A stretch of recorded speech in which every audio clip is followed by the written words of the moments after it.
I'm out in beautiful southern Arizona. We're gonna do a little metal detecting and dry washing today in one of my favorite spots. I'm gonna show you how I look for ground out here and then take you along to see if I can get some gold. So this is the river channel, not a lot of bedrock here. So if you're looking for bedrock, you're not gonna find much. But up on the banks here, you can see somebody dug into the banks. And I know here that some of this old gravel can be very rich. So I actually came up here to this big old pit where the old timers dug directly into the hillside there, no doubt chasing gravels. What's interesting is they went straight in here. There's another pit up on that side and a few more small ones here. So you can assume either they found a lot of gold here or they were determined to dig a hell of a prospect pit. Here's the beauty of working these old pits. I'm pulling down that surface material this way because the surface material here is the bottom of that pit. So if there's gold here, it's likely to be in the top 6 inches. And I'm using gravity here to pull it down into a landing. This is a small dry washer. At one point I had one of those monster Keen 151s. That thing could chew through material like you wouldn't believe, but the problem was getting it anywhere was tremendously difficult. So with this little thing, it basically processes all the material my back can handle, and I can get it into some pretty tight spots. If you see here, I set up in a pit. So my strong recommendation to you is buy a smaller dry washer than you think you need. Now, I know if you're a young man, you're not going to listen to me. If you're an old man, you probably won't even buy a dry washer, but that's my advice. This is not the best place to dry wash. I know this, you know this. It's got a lot of clay in it. Not perfection, but I have to make a choice, right? I hate bringing in 50 gallons of water to try to process this material. So instead, I do my best to break up the material. I run it through several times.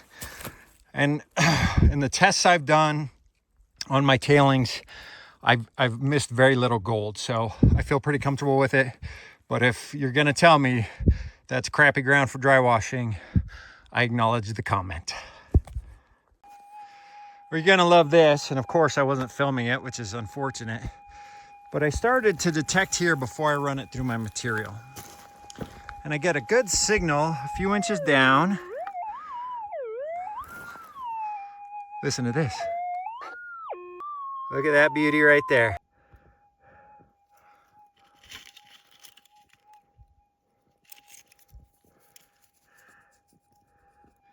There it is. That's a great sign I'm digging in the right spot. Rule number 1 is you have to wear a mask. You just absolutely have to.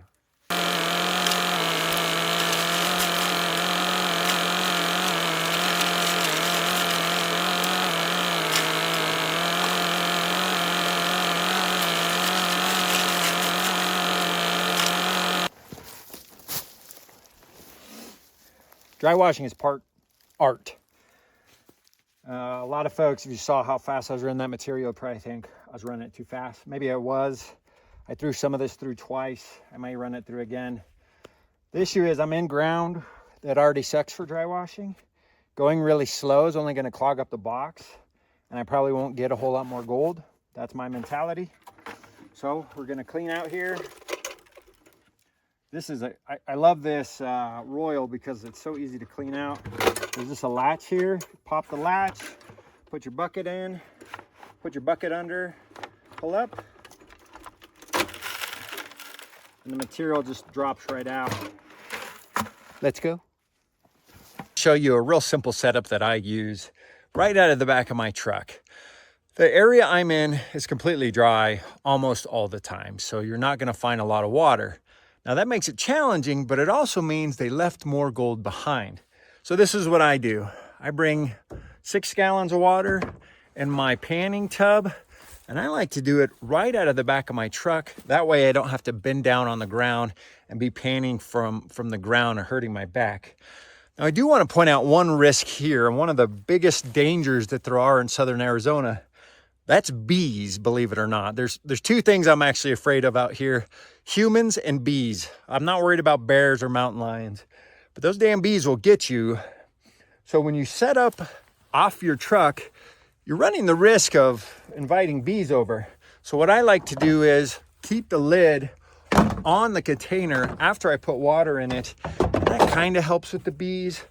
So it should only take me a moment to pan it out for you. No need to classify because the dry washer already classified it.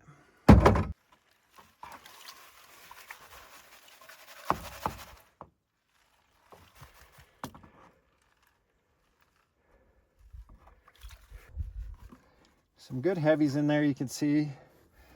Now, we look for the gold. Ooh, baby, I see some good gold already. Look at that. There you go. Good gold. That plus the sweet nug I already found. We're doing just fine. Look at that. Let's keep going. Made some adjustments to the dry washer because it was running a little bit fast. I also brought some of these. I'll pan those out later and see if there's any gold in them I'm missing. There is, I'm sure. Dry washing is not perfect. If you need perfection or to stay clean, don't dry wash. So with the adjustments on the dry washer, I think this will be a little better. If it's not, then I know I should move spots.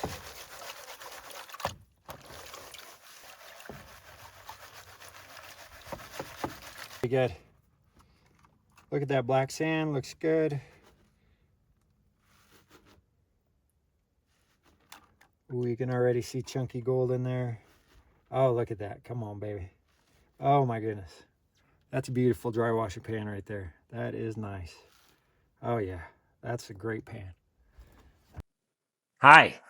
Through the magic of Hollywood, I've been transported to my kitchen table, mostly because I'm new at this and still figuring out videotaping in the field and producing good videos for you. So we're going to wrap this up here at my kitchen table.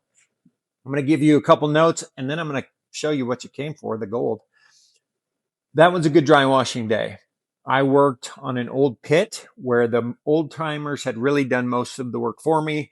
They had dug it out from the virgin ground, set it on the sides, and that makes dry washing so much easier.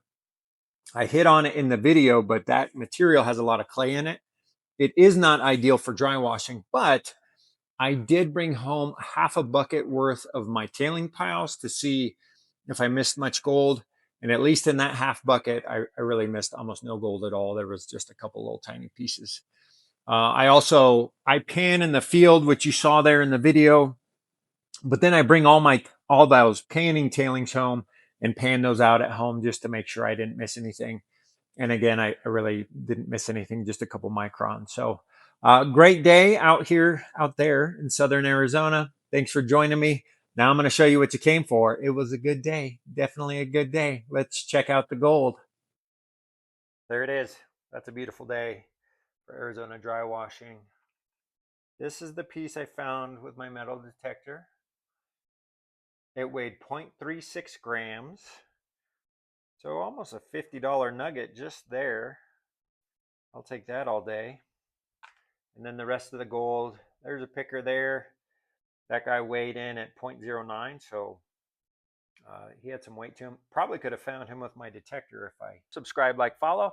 I'll be bringing you more prospecting videos and history videos and all the good things of Southern Arizona that you want to see, touch, and feel. I'm going to bring it to you as long as it's legal. I look forward to it. See you next time.